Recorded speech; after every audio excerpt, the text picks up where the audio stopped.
Labrīt visiem! Prieks jūs redzēt šeit. Tad šodien mēs turpinam tēmu par slepto reklāmu. Esat ļoti labi veiksmīgi tikuši galā ar sleptās reklāmas uzdevuma izpildi, ļoti lieli malacīši.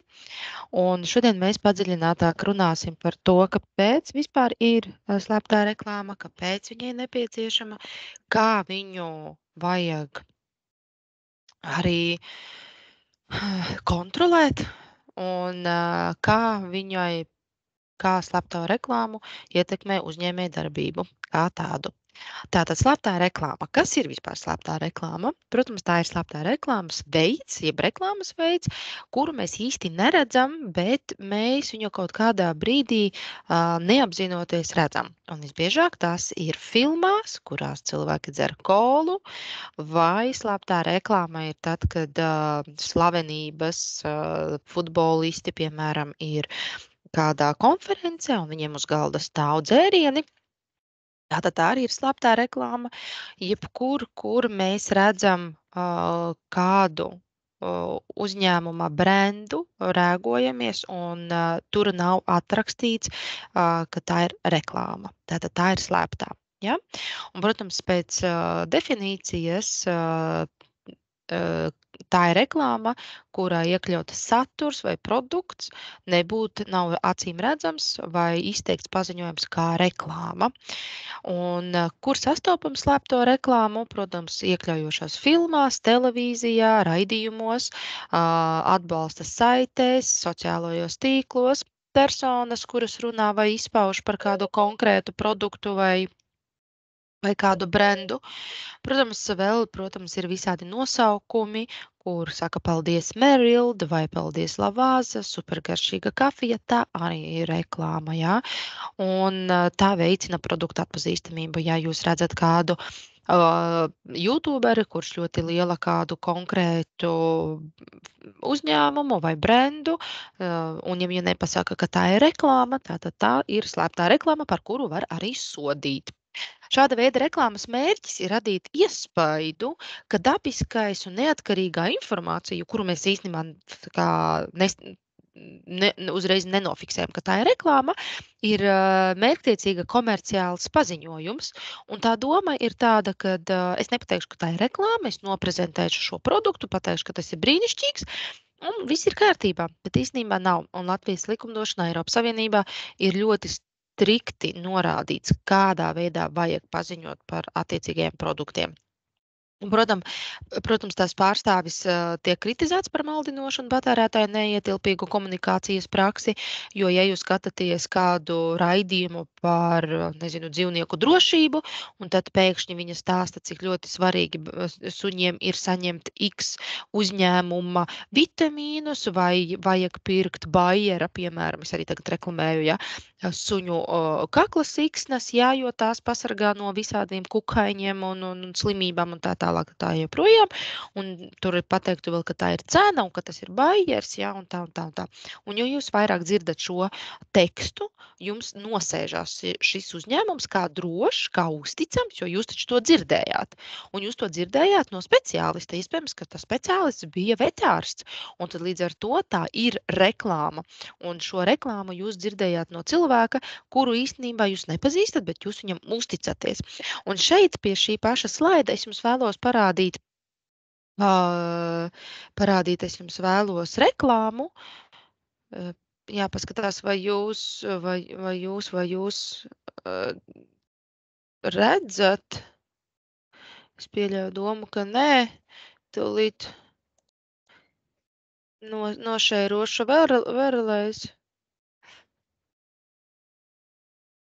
Un tagad jūs to redzat, ja?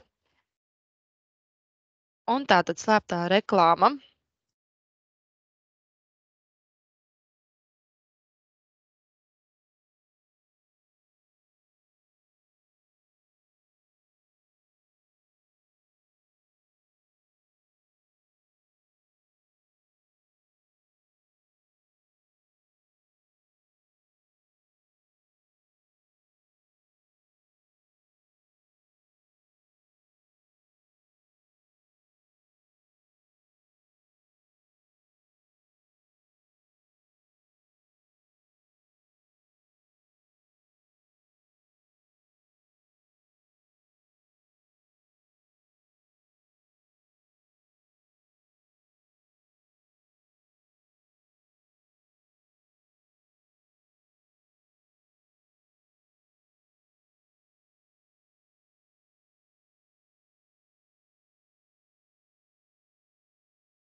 Tātad tā doma ir saprotama, ja?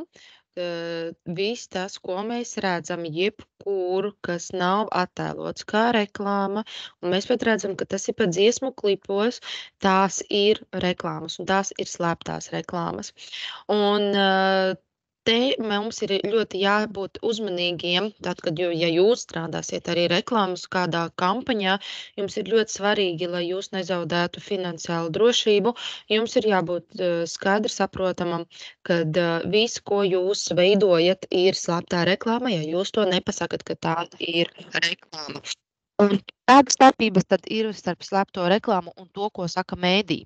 Un Latvijas mēdīju vidē var noteikt vairāk kārtīgi slēptās reklāmas vērtējumu saistītas savstarpēji pretrunīgas mēdīju prakses. Bieži vien mēdīs stāsta par to, ka mēs nereklamējam, mēs tikai sakam informāciju. Un bieži vien tā mēdīju daļa, pieņemsim, ja mēs runājam par politisko daļu, bieži vien viņi stāsta par kaut kādu konkrētu partiju, jo partija ir samaksājusi šai mēdīju grupai, lai par to runātu. Tāpat arī uzņēmēji bieži vien var būt kā mēdījiem, kā intervējamais, bet tā ir reklāma par attiecīgo uzņēmumu. Un tad, kad mēs zinām, kas tas par uzņēmumu, mēs skatāmies, kas tur ir iekšā par produktiem. Un, protams, ja mēs skatāmies, kāda tad ir tā mēdīju un slēptās reklāmas ietekme viens no otra, tad viens no tām ir aizstāvēt redakcionālo neatkarību. Tas nozīmē, ka žurnālistam ir iespēja par jebko rakstīt, jo viņam ir brīvība, žurnālistiskā brīvība. Bet tai pašā principā jāsaprot un jānodala, ka ietekmējošie faktori, kā reklamēt uzņēmumus vai politiku, mēdījiem tas nav atļauts. Otra mēdīju darbības prakse pieļauj nelielus kompromisus. Tas nozīmē, ka reti vai arī biežāk nekā reti aizdomas ir par slēpto reklāmu mēdīju saturā. Ko tas nozīmē? Protams, ja mēs reklamējam, ja rakstam rakstu par pieņemsim, šobrīd būs ērces, pavasaris tuvojās, un mēs esam nointervējuši kādu pazīstamu infetologu, vai mēs intervējam, pieņemsim, mēnesi aptiekas direktoru, un, protams, mēs apakšā neuzrakstam, ka visas šīs nepieciešamās vakcinācijas veids, pieņemsim, Olenfarm. Ja? Tātad jūs redzēsiet tekstā daudz informācijas par to, un beigās jūs redzēsiet, ka sadarbībā ar kaut ko, un tātad īstenībā tā bija tāda kā reklāma, bet mēdījiem tās ir jāatrunā. Moodlē esmu ievietojusi 5 slēpto reklāmas veidus, kur mēdī tieši izklāsta, kur tad var redzēt, vai tā ir slēptā reklāma, vai tā ir reklāma, un pievērst uzmanību. Tas bija jūsu darbs. Un trešā mēdīju sadarbības prakse, protams, norāda to, ka slēptās reklāmas regulējums ir iekļaujošais mēdīja saturā. Meklējot ar vienu jaunu slēptās reklāmas integrēšanos formātu, bieži vien, kā es minēju, mēs varam vienkārši stāstot. Es jums stāstot varu ierunāties par mēnesi aptieku, par Grindex, par Olenfarm, par Bayer un vēl daudziem uzņēmumiem, un tad stāstīt, ka tas viss saistīts ar medicīnu un kad ir ļoti svarīgi rūpēties par savu veselību, un tie ir viena no vadošajiem Latvijā un tā tālāk un tā joprojām. Tad es tikai runājot varu slēpt to reklāmu, un tā ir tā miedarbība, kad Latvijas likums, tāpat arī Eiropas Savienības likums, regulē, cik tālu mēdī var iet ar slēpto reklāmu. Jo mēs uztveram, ka mēdī mums sniedz kaut kādu informāciju, ja tā ir intervija ar kādu speciālistu, tad mēs cenšamies saprast, ka īstenībā tā nav reklāma, bet arī tur ir jābūt ļoti, ļoti uzmanīgam. Nākamais tirgus mēdīju uzvedība ir divējāda. Tas mums ir jāsaprot, tā kā arī iepriekšējā slaidā. Būtībā mēdīju sadarbības mērķis ir atrast jebkādas iespējas, lai ietvertu reklāmas izdevīgā formātā. Tas var būt neformāla vai formāla prakses līgumi, ētiskums. Tās ir tās lietas, uz ko mēdīji vadās. Ja? Un uzvedības un konkrētas tēmas ir arī jāsaprot, kādā veidā mēs to pasniegsim. Viena puse, viena daļa no mēdījiem un slēptās reklāmas ir organizācijas, kas piedāvā slēpto reklāmu, cenšoties rast izeju no tā, kādā veidā mēs varam reklamēt izvietotās, pieņemsim, rakstos savu produktu. Otrā puse, savukārt, mēdīji ļoti konkrēti veido slēptās reklāmas piedāvājumus, kur startē reklāmas tirgu. Un, protams, reklāmdevējiem tas būtu ļoti pat teiksim, lētāk nekā veidot kādu baneri vai video rullīti. Un tad, kad mēs esam reklāmu ielikuši kādā rakstā, kā jau tādu, tad mūsu klientam rodās tāda kā uzticamība. Un tas ir viens no svarīgākajiem īstenībā slēptās reklāmas mērķiem - rast uzticamību. Šodien tas būs viss. Turpināsim šo tēmu nākošajā stundā. Lai jums stipra veselība, lai jums nebūtu nepieciešama nekāda medicīniskā palīdzība. Uz tikšanos un pildiet darbiņus. Paldies!